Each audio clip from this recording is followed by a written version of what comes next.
में प्रकृति को सजा सुनाने की क्षमता होती तो गंगा और यमुना नदियों पर प्रयागराज हाई कोर्ट में बाकायदा मुकदमा चलता। इस गुनाह के लिए कि आखिर क्यों हर साल तुम्हारी वजह से लाखों लोगों को अपना घर छोड़कर जाना पड़ता है। पर इस मुकदमे का फैसला क्या होता, सजा किसे होती? आइए एक रोमांचक मुकदमे के हम सभी साक्षी बनते हैं। इसका नाम होगा बाढ़ का असली अपराधी कौन। इंसानों की अदालत में गंगा और यमुना ने अपना पक्ष रखा कि आखिर हम अपराधी कैसे हो सकते हैं। हम तो पहाड़ों से आने वाले पानी को बहाकर समुद्र तक ले जाते हैं, वरना पूरा शहर ही डूब जाए। सजा देनी है तो पहाड़ों को, तो आखिर वो इतना पानी भेजता ही क्यों है कि हम संभाल ही ना पाए। पहाड़ों ने भी सफाई दी, हम तो पत्थरों से बने हैं, हमारा पानी से क्या लेना देना। गलती बादलों की है जो आकर हमसे टकराते हैं और पानी की बूंदों में बदलकर नदियों में सैलाब ले आते हैं। बादलों ने सीधे कह दिया कि हमें तो समुद्र बनाता है, वरना जरूरत ही क्या है पहाड़ों से सिर टकराने की। समुद्र ने आरोप सूरज पर डाल दिया। सूरज की गर्मी से खुद को बचाने के लिए मुझे अपनी सतह से भाप उड़ाना पड़ता है। अगर मैं ऐसा ना करूं तो मेरा पूरा शरीर ही खौलने लगे। सूरज ने भी काफी सोचने के बाद अपना पक्ष रखा। सारी गलती हाइड्रोजन की है। ना हाइड्रोजन आपस में जुड़कर हीलियम बनाता, न उससे रेडिएशन निकलता और न ही वो पृथ्वी पर पहुंचकर समुद्र को गर्म करता। सबने अपना पल्ला झाड़ लिया और हाइड्रोजन फंस गया। उसे सूझ ही नहीं रहा था कि वो क्या कहे। उसने इंटरनेट पर काफी सर्च किया और तब अपना पक्ष रखा।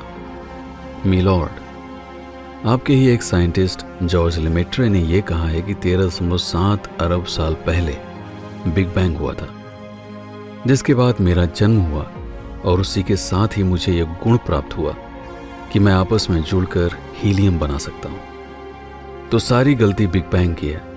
सजा सुनानी है तो बिग बैंग को सुनाइए। हाई कोर्ट में बैठी 6 जजों की विशेष बेंच दुविधा में थी, क्योंकि अभी तक यह सिद्ध होना बाकी था कि क्या सच में बिग बैंग हुआ था। जजों ने इस दलील को सिरे से खारिज कर दिया और हाइड्रोजन पर हीलियम बनाने का प्रतिबंध लगा दिया गया। सिर्फ एक दिन में ही इसका असर दिखाई देने लगा। आसमान साफ हो गया, बादल धीरे धीरे गायब होने लगे। सिर्फ 15 दिन में ही नदियों का पानी घट गया। इंसान वापस नदियों के किनारे रहने के लिए आ गए, लेकिन सूरज की चमक धीरे धीरे कम होने लगी। हर दिन ठंड इतनी ज्यादा बढ़ने लगी कि चारों तरफ घना कोहरा छाने लगा। सिर्फ 1 महीने में ही नदियों का पानी सूख गया। जो पानी बचा था वो बर्फ में बदल गया। नदियों पर बिजली बनाने वाले बांध अब किसी काम के नहीं थे। ठंड लगातार इतनी ज्यादा बढ़ रही थी कि पेट्रोल और डीजल टैंकरों में ही जम चुके थे। पूरा शहर जैसे थम सा गया था। सड़कें वीरान हो चली थी। सूरज धीरे धीरे चांद जैसा दिखने लगा था और चांद पता नहीं कहां चला गया। सूरज के पास अब इतना प्रकाश ही नहीं था कि चांद को रोशन कर सके। दिन और रात में अब कोई अंतर नहीं जान पड़ता था। वैज्ञानिकों ने चेतावनी दी कि अगर हाइड्रोजन पर हीलियम बनाने का प्रतिबंध जल्दी ही ना हटाया गया तो पृथ्वी पर जीवन खतरे में पड़ सकता है। सारे पेड़ सूख जाएंगे, खेती नहीं हो पाएगी और बिना अनाज के इंसान भला कितने दिन तक जिंदा रहेंगे। केस सुप्रीम कोर्ट तक गया। प्रतिबंध हटाने से पहले हाइड्रोजन को फिर से अपना पक्ष रखने का मौका दिया गया। हाइड्रोजन ने दलील दी, गलतियां आप करते हैं और दोष सृष्टि के नियमों को देते हैं। वो नियम जिनकी वजह से आप मनुष्य अस्तित्व में हैं। जिन सिद्धांतों पर यह दुनिया चल रही है वो एक दिन में नहीं बने। उनको बनने और विकसित होने में अरबों साल लगे हैं। इसलिए उन्हें बदलने का अर्थ है पूरे संसार में उथल पुथल पैदा करना। भला क्या जरूरत है इंसानों को ऐसी जगहों पर रहने की जहां उनको पता है कि बाढ़ के समय पानी आता ही है। बाढ़ कभी आए ही ना अगर आप थोड़ी सी बिजली बनाने के लिए नदियों के बहाव को रोकने की कोशिश ना करें। नदियां थोड़ा सा फैलेंगी, उसके बाद खुद ही सिमट जाएंगी।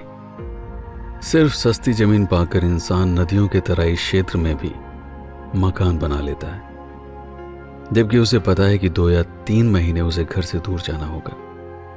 तो दोष आप इंसानों का है। उसके लिए आप हमें जिम्मेदार नहीं ठहरा सकते। हम सृष्टि के नियमों में बंधे हैं। हम वही करते हैं जिसके लिए हम बने हैं, लेकिन आप इंसान वो भी करते हैं जिसके लिए आप नहीं बने, और यहीं से सारी गड़बड़ियां पैदा होती हैं। बाढ़ तो बस एक संकेत है कि आपके द्वारा प्रकृति के साथ छेड़छाड़ की जा रही है। अगर इसे जल्दी नहीं सुधारा गया तो और भी भयंकर परिणाम आप मनुष्यों को भोगने पड़ सकते हैं। इसलिए इन समस्याओं पर आप सभी को अभी से ध्यान देना होगा, जिसमें आपकी आबादी भी सबसे बड़ी समस्या है। ये पृथ्वी अधिकतम 1000 करोड़ इंसानों की जिंदगी को चलाने के लिए ही संसाधन उपलब्ध करा सकती है, लेकिन हर मनुष्य को जितना चाहिए वह उससे अधिक इकट्ठा करने की कोशिश में जुटा हुआ है। यह एक दूसरी समस्या है, जिसकी वजह से ये वातावरण ही एक दिन आपके रहने के लायक नहीं बचेगा, और तब शायद आप मानव ही एक दूसरे के दुश्मन बन जाए। आखिरकार मानव जाति को हाइड्रोजन ने शर्मसार कर दिया। सुप्रीम कोर्ट ने माफी मांगते हुए हाइड्रोजन को ससम्मान बरी किया और हीलियम बनाने का प्रतिबंध हटा लिया।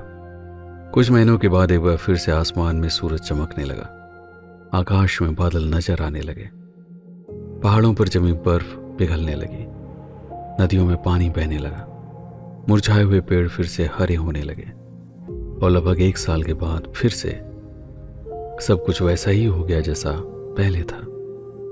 लेकिन इस गुजरे हुए समय में पृथ्वी की आबादी लगभग 100 करोड़ कम हो चुकी थी, जिसकी वजह से जिंदा रहने की मूलभूत चीजों की कीमत अब 3 गुना कम हो गई थी। सर्वसम्मति से यह नियम बनाया गया कि नदियों के तराई क्षेत्र में मनुष्यों को बच्चे पैदा करने से रोकना भी संभव नहीं था, लेकिन उन्हें कम संतान जन्म देने के लिए प्रेरित करने हेतु सरकारों द्वारा नियम बनाया गया कि हर दंपति की 2 संतानों के जन्म से लेकर शिक्षा की सारी जिम्मेदारी सरकार की होगी। सारे बांध तोड़ दिए गए। हर देश की सरकार ने प्रत्येक घर को सोलर से बिजली खुद बनाने के लिए आर्थिक सहयोग प्रदान किया। पेट्रोल और डीजल पर चलने वाली गाड़ियां अब ग्रीन हाइड्रोजन और सोलर बिजली पर चलने लगी। कोयले से चलने वाले थर्मल प्लांट भी बंद कर दिए गए, जिसकी वजह से सीमेंट की फैक्ट्रियां भी बंद हो गई। सीमेंट का उत्पादन बंद हुआ तो शहरों में ऊंची ऊंची इमारतों का निर्माण कार्य भी बंद हो गया। आने वाले 70 से 80 सालों में ये इमारतें खंडहर बनने वाली थी। हर वो कारखाना बंद हो गया जहां पर ऊर्जा बड़े बड़े पावर प्लांट से आती थी। परिणाम स्वरूप विशाल शहरों को छोड़कर लोग छोटे छोटे गांवों की तरफ लौटने लगे। मनुष्य वो प्राणी है जो किसी चीज को चरम तक भोगने के बाद ही खुद में बदलाव लाता है। आप जो पाना चाहते हैं, जब तक उसे हासिल न कर ले तब तक दूसरों के समझाने को आप बस भाषण देना या ज्ञान प्रपंच ही समझते हैं। ये इंसान का स्वभाव है। जब तक वो खुद से गलतियां नहीं करता तब तक वह उन बातों को मानने के लिए तैयार नहीं होता जिसे करने से उसे रोका जाता है। हर गलती की एक कीमत तो चुकानी पड़ती है, और मानव जाति ने वो कीमत चुकाई थी 100 करोड़ इंसानों को खोकर। पर शायद ये जरूरी भी था, ये समझाने के लिए कि आपकी जिंदगी कुछ मूलभूत नियमों की देन है। उनसे छेड़छाड़ मत कीजिए, उनके साथ एक संतुलन एवं अनुकूलता बनाकर रखिए। कमेंट में ये जरूर लिखिएगा कि इस बाढ़ का असली अपराधी आपके दृष्टिकोण से कौन है।